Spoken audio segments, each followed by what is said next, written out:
नमस्कार दोस्तों, इस वीडियो सीरीज में हम लोग पढ़ रहे हैं सामान्य विज्ञान के वैसे सभी महत्वपूर्ण प्रश्न जो विभिन्न परीक्षाओं के लिए काफ़ी महत्वपूर्ण है।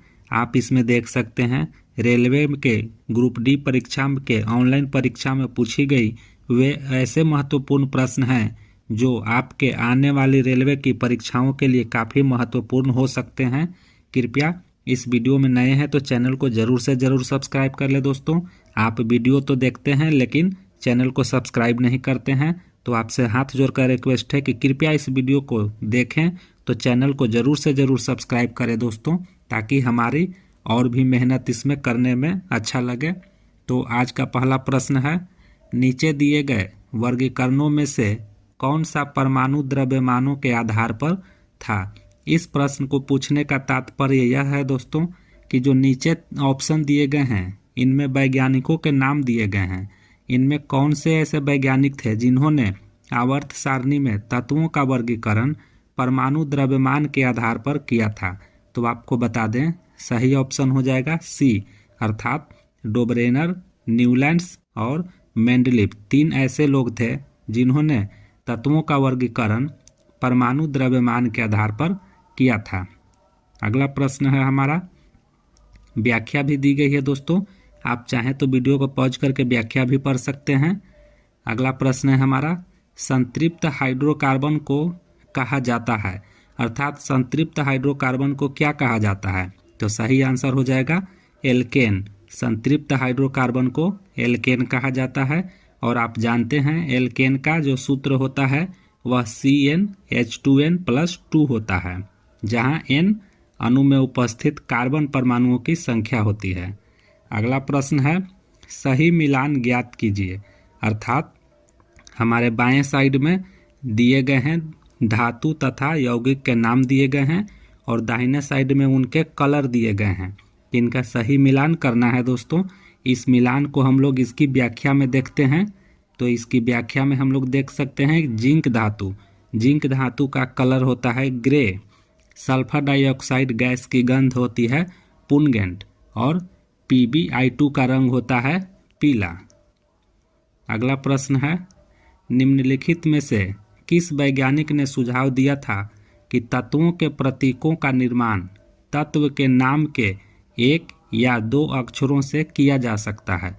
तो सही आंसर हो जाएगा बर्जिलियस।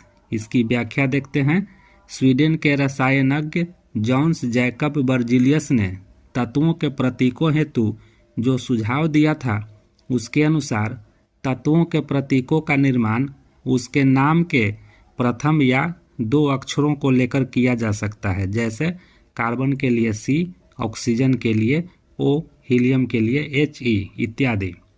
अगला प्रश्न है, हीलियम और कार्बन में क्या समानता है। तो आपको बता देते हैं, हीलियम और कार्बन में समानता यह है कि इनके जो सबसे बाहरी कक्ष होते हैं वह पूर्ण रूप से भरे होते हैं, अर्थात हीलियम और आर्गन के जो बाह्यतम कक्ष होते हैं वह परिपूर्ण होता है दोस्तों। सही आंसर बी हो जाएगा। अगला प्रश्न है, आधुनिक आवर्त सारणी के साथ किसका नाम जुड़ा हुआ है, अर्थात इस प्रश्न को पूछने का तात्पर्य यह है कि आधुनिक आवर्त सारणी किनके द्वारा दी गई है। तो आप जानते हैं आधुनिक आवर्त सारणी मोसले के द्वारा दी गई है। सही आंसर डी हो जाएगा।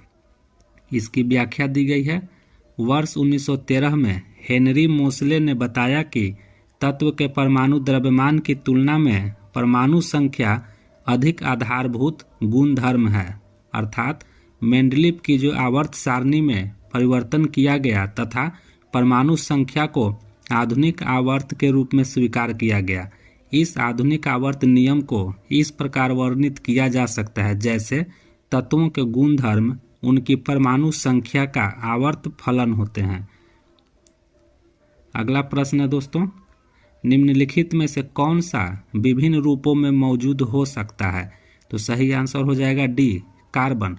आप जानते हैं दोस्तों कि कार्बन एक ऐसा तत्व है जो विभिन्न रूपों में मौजूद होता है।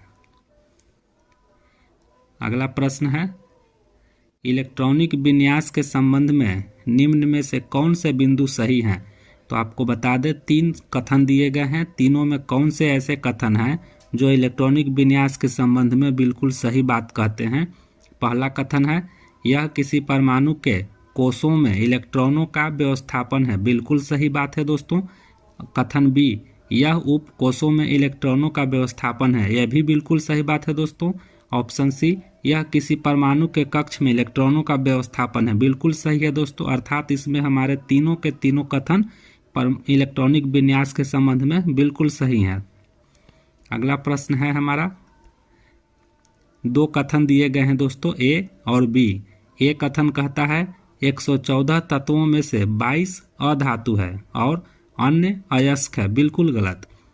बी कहता है प्रत्येक अयस्क एक खनिज है परंतु प्रत्येक खनिज एक अयस्क नहीं है, बिल्कुल सही। हमारा कथन बी सही हो जाएगा। अगला प्रश्न है, नीचे दी गई किसी परमाणु संख्या वाले तत्व के रासायनिक गुण मैग्नीशियम के समान होते हैं। अर्थात नीचे 4 ऑप्शन दिए गए हैं दोस्तों, जिनमें कौन से ऐसे हैं जो मैग्नीशियम के रासायनिक गुण के समान होते हैं। तो सही आंसर हो जाएगा सी, 13।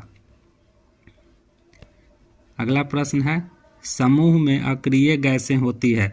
अर्थात आवर्त सारणी के कौन से समूह में अक्रिय गैसें होते हैं।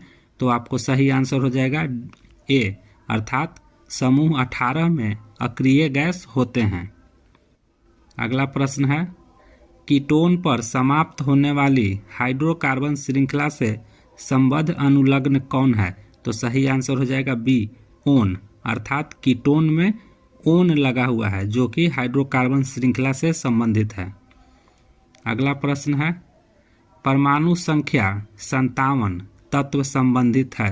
अर्थात जो 57 परमाणु संख्या वाला तत्व है वह कौन से ब्लॉक से संबंधित है दोस्तों। तो सही आंसर है डी ब्लॉक। अर्थात परमाणु संख्या 57 जो तत्व है यह डी ब्लॉक एलिमेंट कहलाता है। अगला प्रश्न है, नीचे दिए गए तत्वों में से आकार में सबसे छोटा कौन है। तो आपको ऑप्शन नंबर ए, एल्युमिनियम +3। अर्थात एल्युमिनियम के ऊपर 3 धन आवेश हैं। इसका मतलब ये होता है दोस्तों कि एल्युमिनियम के सबसे बाहरी कक्ष से 3 इलेक्ट्रॉनों को निकाल दिया गया है, जिसके वजह से एल्युमिनियम पर 3 धन आवेश आ गए हैं। अर्थात यही आपका सबसे आकार में छोटा हो जाएगा। सही आंसर ए। अगला प्रश्न है, लिथियम, सोडियम और पोटेशियम में क्या समानता है। तो आपको बता दें, लिथियम, सोडियम और पोटेशियम तीनों तत्वों में यह समानता है कि इनके बाह्यतम कोश में एक एक इलेक्ट्रॉन होते हैं। लिथियम के बाहरी कक्ष में 1 इलेक्ट्रॉन, सोडियम के बाह्यतम कक्ष में भी 1 इलेक्ट्रॉन और पोटेशियम के बाह्यतम कक्ष में भी 1 ही इलेक्ट्रॉन होते हैं दोस्तों। अगला प्रश्न है, निम्नलिखित यौगिकों को उनके कार्बन बंध की लंबाई के अनुसार बढ़ते क्रम में व्यवस्थित कीजिए। तो आपको सही आंसर हो जाएगा ए, एथाइन, एथीन और एथेन। ये तीनों बढ़ते क्रम में व्यवस्थित हैं। इसकी व्याख्या भी आप लोग देख सकते हैं। अगला प्रश्न है, सर्वाधिक ऋण आवेशित तत्व के बाह्य कोश का इलेक्ट्रॉनिक विन्यास होता है, क्या होता है। अर्थात सर्वाधिक ऋण आवेशित तत्व के बाह्यतम कोश का इलेक्ट्रॉन NS2 NP5 होता है। सही आंसर सी। अगला प्रश्न है दोस्तों, डी ब्लॉक के तत्वों को इस नाम से भी जाना जाता है। अर्थात डी ब्लॉक के तत्वों को और कौन से नाम से जाना जाता है। तो आप जानते हैं डी ब्लॉक के तत्व को संक्रमण तत्व अर्थात ट्रांजिशन एलिमेंट भी कहा जाता है।